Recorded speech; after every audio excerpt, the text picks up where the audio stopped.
मैंने अपने पति के निधन के बाद किराने की दुकान खुद चलाने की शुरुआत की। इसके लिए मैंने एक कर्मचारी रखा जो मेरी ही उम्र का था और दिखने में बहुत सुंदर था। वह दुकान में बहुत ईमानदारी से काम करता था।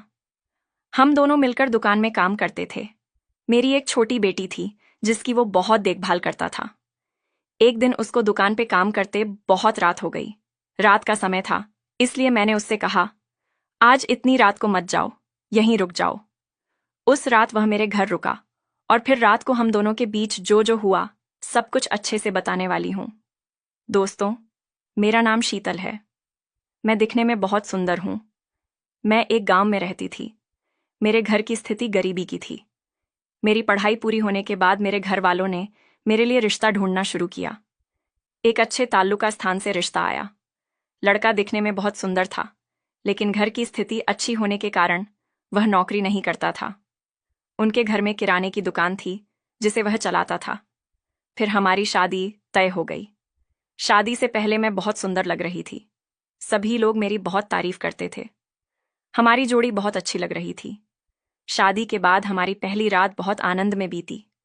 हम दोनों ने एक दूसरे पर खूब प्यार लुटाया। हम ऐसे ही आगे प्यार करते रहे। कुछ महीनों बाद मैं गर्भवती हो गई। देखते देखते 9 महीने पूरे हो गए और मैंने एक सुंदर बेटी को जन्म दिया। जब वह 2-3 महीने की थी, मेरे पति की तबीयत बिगड़ गई। उन्हें दिल का दौरा पड़ा और उनका निधन हो गया। उनके निधन से मेरे जीवन में बहुत बड़ा आघात लगा। मैं बहुत अकेली पड़ गई, क्योंकि मेरा कोई नहीं था। यहाँ तक कि मेरे सास ससुर भी इस दुनिया में नहीं थे।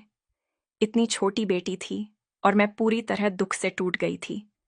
मुझे कुछ समझ नहीं आ रहा था, लेकिन अब बेटी के खातिर मुझे किसी भी तरह जीना जरूरी था। मुझे उसके लिए जीना था। कुछ दिन मैं अपने ससुराल में रही। कुछ महीने दुकान बंद रही। फिर मैंने दुकान फिर से शुरू करने का फैसला किया। पैसों की कोई कमी नहीं थी, लेकिन छोटी बच्ची के साथ खाना बनाना, बर्तन करना और दुकान चलाना बहुत मुश्किल था।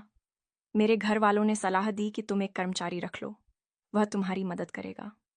फिर मैंने फैसला किया कि दुकान के लिए एक कर्मचारी रखना चाहिए। मैंने दुकान के बाहर एक बोर्ड लगाया जिसमें लिखा था, ईमानदार व्यक्ति चाहिए, अच्छा वेतन दिया जाएगा। लगभग एक हफ्ता बीत गया, लेकिन कोई नहीं आया। एक दिन मैं दुकान में बैठी थी। तभी एक युवक जो शायद 38 साल का रहा होगा, वो मेरे पास आया। वो काफ़ी हैंडसम लग रहा था। उसने मुझसे कहा, मैंने आपका बोर्ड पढ़ा, मुझे काम चाहिए। मैंने उसकी ओर देखा। वह दिखने में बहुत सुंदर था। मैंने उससे पूछा, तुम्हारा नाम क्या है? उसने कहा, मेरा नाम राजीव है। मैंने पूछा, तुम्हें लिखना पढ़ना आता है? क्या तुम सारा काम कर सकते हो? उसने कहा, हाँ, मैं ग्रेजुएट हूँ। मैं सारा काम कर सकता हूँ। मैं हिसाब भी ठीक रखूंगा। मुझे बस काम की ज़रूरत है। मेरे घर की स्थिति बहुत खराब है। मैंने कहा, RS 12,000 वेतन मिलेगा। उसने कहा, ठीक है। मैंने पूछा, तुम कहाँ रहते हो? उसने कहा, मैं आपके पड़ोस के गांव में रहता हूँ। अगर आप चाहे तो मैं आपको अपना आधार कार्ड भी दे सकता हूँ। मुझे उस पर भरोसा हो गया। मैंने उसे अगले दिन से काम पर आने को कहा। मैंने कहा, काम पर जल्दी आना होगा, सुबह 9 बजे से शाम 6 बजे तक। उसने कहा, ठीक है। वह मेरा बहुत सम्मान करता था। अगले दिन मैंने उसे दुकान चलाने, ग्राहकों से बात करने, वजन मापने, हिसाब रखने और दुकान से जुड़ी सारी बातें समझाई। फिर वह काम में जुट गया। हमारा गांव बड़ा था, इसलिए दुकान पर बहुत ग्राहक आते थे। अच्छे पैसे मिलते थे। धीरे धीरे वह अच्छा काम करने लगा। मेरे सिर का बोझ काफ़ी हल्का हो गया था। अब मैं घर पर ध्यान दे पाती थी, अपनी बेटी को समय दे पाती थी। राजीव काम में अच्छा रम गया था।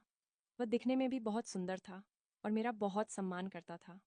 मैं सुबह उठकर अपनी बेटी के सारे काम, खाना बनाना वगैरह निपटाती और फिर दुकान पर आती। मैं और राजीव दिन भर दुकान पर काम करते। उसके साथ गपशप करते करते दिन कैसे बीत जाता पता ही नहीं चलता था। लेकिन खास बात यह थी कि वह दोपहर में खाने का डब्बा नहीं लाता था। इसका कारण मुझे समझ नहीं आता था। वो मुझे अलग अलग बहाने बताता था। एक दिन मैंने उससे सच पूछने का फैसला किया। मैंने कहा, मैं देख रही हूँ कि तुम दोपहर में खाना नहीं लाते, ऐसा क्यों? तब उसने कहा, मैडम, मेरे घर की स्थिति बहुत गरीबी की है।